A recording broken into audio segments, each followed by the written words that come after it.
Pada zaman dahulu kala, di sebelah utara kota Garut, ada sebuah desa yang penduduknya kebanyakan adalah seorang petani. Karena tanah di desa itu sangat subur dan tidak pernah kekurangan air, maka sawah-sawah mereka selalu menghasilkan padi yang berlimpah ruah.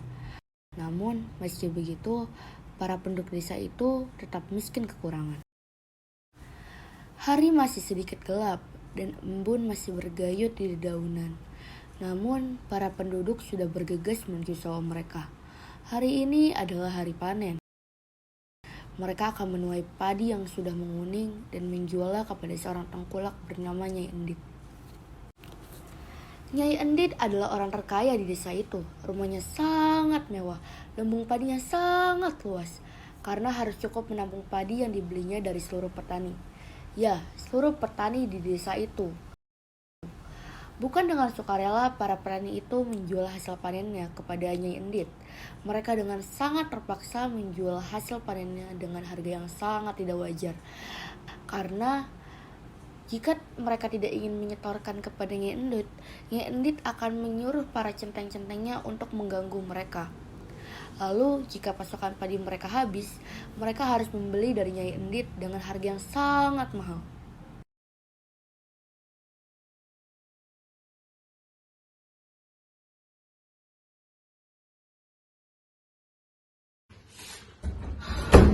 Kapan ya nasib kita berubah? Tidak tahan saya seperti ini. Kenapa ya Tuhan tidak menghukum si Lintah Darat itu? Jangan kenceng-kenceng atuh, nanti ada yang dengar. Kita mah kan harus sabar. Nanti pasti akan ada pembalasan yang simpel untuk orang yang suka menganiaya orang lain. Tuhan kan tidak pernah tidur. Iya juga ya. Yaudah yuk kita siap bekerja. Yuk. Sementara itu, Nyai Endit sedang memeriksa lumbung padinya. Apakah semua padi sudah dibeli? Sudah Nyai, sudah dibeli semuanya Nyai. Bisa dicek sendiri lumbungnya, ada beberapa yang keluar dan sudah cukup lagi lumbung Nyai.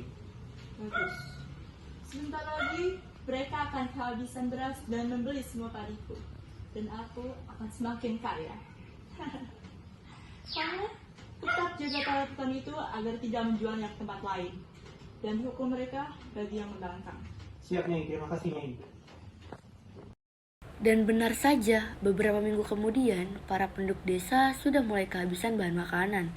Bahkan banyak yang sudah menderita kelaparan. Sedangkan Nyai Endit, dia berpesta dengan makanan-makanan mewah yang berada di rumahnya.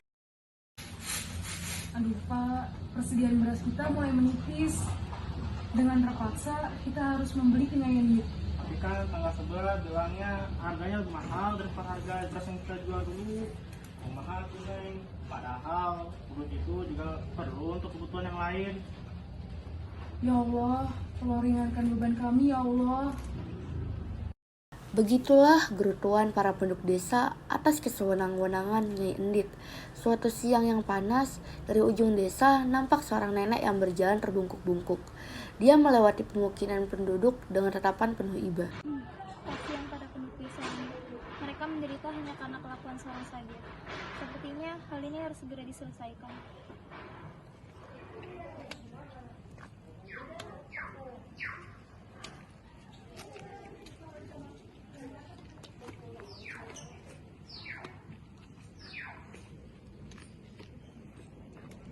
Permisi Nyai. Ya, Saya numpang nanya, di mana saya bisa menemukan orang yang paling kaya di desa ini? oh maksud nenek Nyi Endit. Iya. Rumah Nyi Endit, nenek tinggal lurus saja, nanti ada belok kanan, ada perempatan tinggal belok kiri. Kalau boleh saya tahu, ada perlu apa hingga nenek harus ketemu dengan rumah Nyi Endit? Saya meminta sedekah. Ah, nek, dia orang pelit, tidak mungkin nenek akan dikasih sedekah. Tapi kalau nenek ingin makan, boleh di rumah saya, cuma ya sekalinya saja nek. Tidak perlu. Saya ingin melihat bagaimana sih reaksi dia ketika ada pengemis yang meminta sedekah kepadanya. Oh iya, kamu tolong beritahu kepada penduduk desa untuk segera mengungsi, karena sebentar lagi akan ada banjir yang sangat besar. Ah, masa iya sih nek, orang musim kemarau kayak gini, masa iya banjir? Gak mungkin lah. Saya serius, saya adalah orang yang akan beri pelajaran kepada Nyi Endit. Maka dari itu, segeralah kalian mengungsi dan membawa barang-barang berharga milik kalian. Begitu. Ya udah, nanti akan saya sampaikan ya nek ke penduduk yang lain. Terima kasih ya. Sementara itu, Nyai Endit sedang menikmati hidangan yang berlimpah. Demikian pula para centengnya. Si pengemis akhirnya tiba di depan rumahnya Endit dan langsung dihadang oleh para centeng. Centeng-centeng itu berusaha menyerang si nenek yang terus berteriak-teriak, tapi tidak berhasil. Saya ingin minta sedekah. Ada siapa sih ini yang berteriak-teriak di luar? Ada apa? Ini saya ingin minta sedekah sedikit. Sudah 3 hari saya tidak makan. Kamu yang belum makan kenapa saya yang repot? Emang saya ibu kamu? Hei Endit, selama ini Tuhan berimu rezeki yang berlimpah, tapi kau tidak bersyukur. Sementara penduduk lain kelaparan dan kau membuang-buang makanan. Aku datang ke sini sebagai jawaban atas doa dari penduduk yang sengsara. Ini kau akan menerima hukuman dariku. Kamu mau menghukumku? Kamu tidak lihat aku mempunyai centeng yang sangat kuat.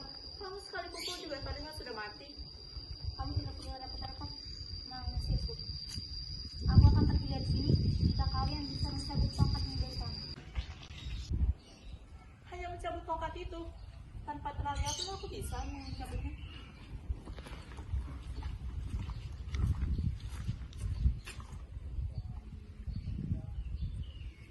Sial. Centeng, tolong cabut atau tidak. Potong. Aku akan memotong gajimu. Centeng-centeng pun mencoba mencabut tongkat si nenek. Namun, meskipun sudah ditarik oleh centeng yang paling kuat, tongkat itu tetap tidak bergeming. Hanya segini tenaga kalian. Lihatlah, aku akan mencabut tongkat ini. Akhirnya, nenek kembali menarik tongkat yang sudah ia tancapkan di tanah tersebut. Nyai Endit dan centengnya pun terheran-heran. Georgia, cepat kemasi perhiasan saya. Jangan lupa makannya. Si nenek pun tiba-tiba hilang entah kemana.